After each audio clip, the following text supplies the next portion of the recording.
Hello दोस्तों, video में हम आईटीसी के डी मर्जर के बाद में जो एडजस्टमेंट है उसके बारे में बात करेंगे और 8 बड़े पॉइंट्स के बारे में डिस्कस करेंगे। दोस्तों आप यहां पर स्क्रीन में देख सकते हैं जो प्रीवियस क्लोज जो था 6 तारीख से पहले, जो शुक्रवार का दिन था 3 तारीख को 481.6 का यहां पर क्लोज आपको देखने को मिल रहा था। अभी अगर आप देखेंगे जो ओपनिंग हुई है कब, 6 तारीख को, 6 जनवरी को जब ओपनिंग हुई है 455.6, मतलब अराउंड 26 पॉइंट कम में आईटीसी की ओपनिंग हुई है। और फिर जैसे जैसे दिन बढ़ता गया यहां पर चेंजेस होते गए और फिर लास्ट में आप देखेंगे 10.25 जो है उतना नीचे यहां पर बंद हुआ है। लेकिन हमारा फोकस यहां पर रहेगा जो ये जो प्रीवियस क्लोज और ओपनिंग में जो 26 पॉइंट का जो डिफरेंस आया है, ये क्यों आया है, इसके ऊपर हम लोग डिटेल में थोड़ा डिस्कस करने वाले हैं दोस्तों। तो देखिए, सबसे पहले तो ये डी मर्जर के कारण से एडजस्टमेंट हुआ है। यहां पर आप देख सकते हैं जैसे आईटीसी लिमिटेड है, आने वाले दिनों में आपको आईटीसी लिमिटेड और आईटीसी होटल्स, 2 कंपनियां आपको देखने को मिल सकती है। आज जो है जनवरी 6 को ये रिकॉर्ड डेट थी डी मर्जर की, मतलब जिनके पास भी आईटीसी के शेयर जनवरी 6 से पहले थे, ठीक है, रिपीट कर दूं, जनवरी 6 से पहले थे, वो आईटीसी का जो डी मर्जर हुआ है उसके भागीदार आप मान सकते हैं। उनको आईटीसी के होटल्स जो है उसका शेयर मिलेगा। कितना? फॉर एग्जांपल आपके पास 10 शेयर आईटीसी के हैं तो आपको आईटीसी होटल्स का 1 शेयर यहां पर मिलेगा दोस्तों, ठीक है। तो ये आपको ध्यान में रखना है। अब एक और यहां पर क्वेश्चंस आ सकते हैं कि मान लीजिए जनवरी 6 को मैंने खरीदा है आईटीसी, या जनवरी 6 के बाद भी अगर हम बाई करते हैं तो क्या हमको आईटीसी होटल्स के शेयर मिलेंगे? तो ना, उसका आंसर ना है। वो जब लिस्टिंग होगी उसके बाद में आप अलग से खरीदेंगे, वो एक अलग चीज हो सकती है। लेकिन आपको अलग से जो शेयर है वो जनवरी 6 से पहले जिनके पास शेयर था उन्हीं को मिलेगा। मान लीजिए आपके पास 50 शेयर थे आईटीसी के, तो आपको कितना? 5 शेयर मिलेगा। 100 शेयर थे तो 10 शेयर मिलेगा। 1000 शेयर थे तो 100 शेयर मिलेंगे, क्योंकि 10:1 जैसा आप मान सकते हैं। 10 शेयर आईटीसी है तो 1 शेयर आपको आईटीसी होटल्स का मिलेगा। ओके, अब बात करेंगे आईटीसी होटल्स और उसकी लिस्टिंग की बात में, क्योंकि अब ये एडजस्टमेंट तो हो चुका है 26 रुपीस का। अब उसका लिस्टिंग का क्या? तो देखिए, इसमें थोड़ा वेट आपको करना पड़ सकता है दोस्तों। अब क्या होगा, आईटीसी होटल्स जो है वो सेबी और एक्सचेंजेस में एप्लीकेशन फाइल करेंगे और उसके बाद में अप्रूवल और ये सब प्रोसेस चलता रहेगा। तो एक्सपेक्टेड है मिड फरवरी तक ये लिस्टिंग वाला काम हो जाए।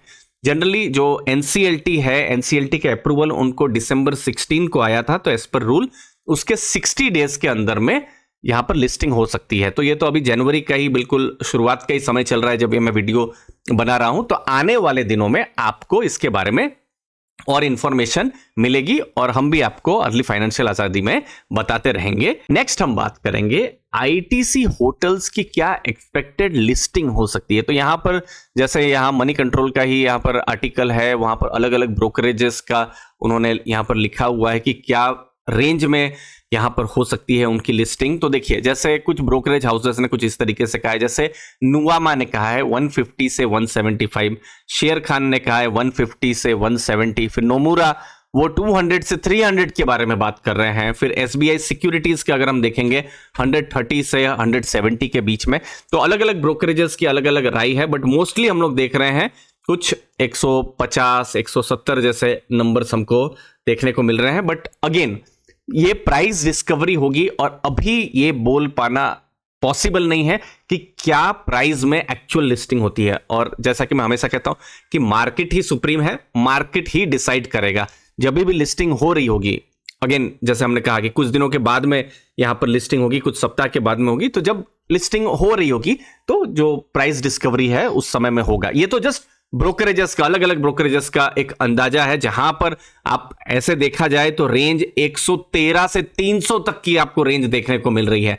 तो कोई भी नंबर हो सकता है या इसके बाहर भी नंबर हो सकता है, बट जस्ट ये एक आइडिया देने के लिए कि जो मार्केट के जानकार हैं, जो ब्रोकरेज हाउसेज हैं, जो एनालिसिस करते हैं, वो क्या सोच रहे हैं, इससे हमको थोड़ा बहुत आइडिया मिल जाता है दोस्तों।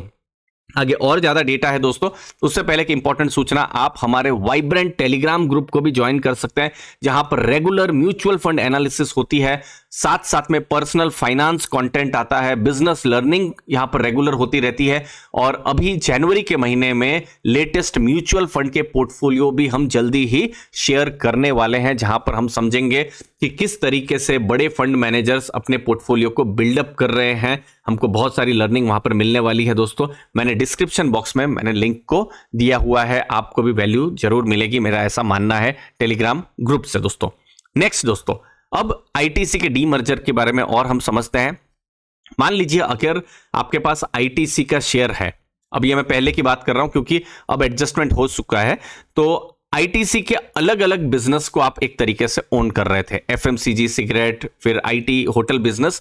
अब क्या हुआ है, यहां पर दो अलग अलग स्ट्रक्चर बन गए हैं, एक आईटीसी और एक आईटीसी होटल्स, और आईटीसी होटल्स की लिस्टिंग होने वाली है अगले कुछ सप्ताह में, हमको और ज्यादा डिटेल्स आएगी वो हम आपको बता देंगे। तो जो लिस्टिंग होगी तो वहां पर 60% जो स्टेक है आईटीसी के शेयर होल्डर्स वहां पर ओन यहां पर करने वाले हैं, और आपके पास अगर ओनली आईटीसी है तो आप मेजरली जो FMCG, cigarette, paper board, packaging, agri, IT, इस बिजनेस को तो आप टोटल ओन कर रहे हैं, और आईटीसी होटल का कुछ परसेंटेज आप यहां पर ओन कर रहे हैं, आप ऐसा मान सकते हैं दोस्तों। अब आईटीसी होटल पर ही हम फोकस करते हैं, चूंकि आईटीसी कॉन्ग्लोमरेट है, बड़ा कॉन्ग्लोमरेट है। अब ये Q2 का रिजल्ट अगर आप देखें, क्योंकि अभी तक हम लोग के पास Q2 मतलब सितंबर के रिजल्ट आए हुए हैं, तो उनके अलग अलग बिजनेस हैं, जैसे सिगरेट है, फिर एफएमसीजी है, hotels, agri business, paper board. तो होटल का बिजनेस अगर आप देखेंगे तो आईटीसी की अब इतने बड़ी जो कॉन्ग्लोमरेट बैलेंस शीट है, तो यहां पर 2.2% का कंट्रीब्यूशन यहां पर कर रहा है, लेकिन one of the fast growing business है, 20% का ग्रोथ इस बिजनेस ने दिखाया है प्रॉफिट्स की। अगर हम बात करें Q2 के रिजल्ट में, एग्री बिजनेस का सबसे ज्यादा ग्रोथ देखने को हमको मिला है, बट पिछले कुछ सालों में देखें तो होटल बिजनेस का ग्रोथ हमको एक स्ट्रॉन्ग ग्रोथ देखने को मिला है पोस्ट कोविड जब रिकवरी हुई है उसके बाद में। होटल बिजनेस की अगर हम बात करें तो कुछ major brands, I am sure अगर आप घूमने के शौकीन हैं या कॉर्पोरेट विजिट्स करते हैं तो कुछ ब्रांड्स को आपने खुद एक्सपीरियंस भी किया होगा, जैसे mementos, welcome hotel, story, fortune, welcome heritage, बहुत सारी कीज हैं उनके पास, और उनका अगले 5 साल में टारगेट है 18,000 कीज और 200 होटल्स का दोस्तों। तो ये एक एग्रेसिव टारगेट उन्होंने लिया हुआ है। साथ साथ में होटल बिजनेस का जीरो डेट बैलेंस शीट है, कैश जनरेशन उनका होता रहता है, और कैपिटल इन्वेस्टमेंट अगर आप देखेंगे तो 8 to 10% ऑफ रेवेन्यू उनका हो सकता है दोस्तों। बाकी जैसे जैसे उस बिजनेस के बारे में और ज्यादा इंफॉर्मेशन आएगी, क्योंकि आने वाले टाइम में अलग अलग नंबर्स भी हमको पता चलेगा, थोड़ा सा साइक्लिकल बिजनेस वैसे होटल का रहता है, उसको भी ध्यान में रखना है दोस्तों। तो अभी फिलहाल जो मेन जो न्यूज है या जो डिटेल्स है वो है आईटीसी का जो डीमर्जर हुआ है उसका, और डीमर्जर के बाद में जो प्राइस एडजस्टमेंट हमको देखने को मिला है, जहां पर अचानक से 26 पॉइंट का हमको गैप देखने को मिला है, उसको हमने इस वीडियो में समझने की कोशिश की है। मुझे उम्मीद है आपको वैल्यू जरूर मिली होगी। आपके कीमती समय के लिए बहुत बहुत धन्यवाद। थैंक यू दोस्तों।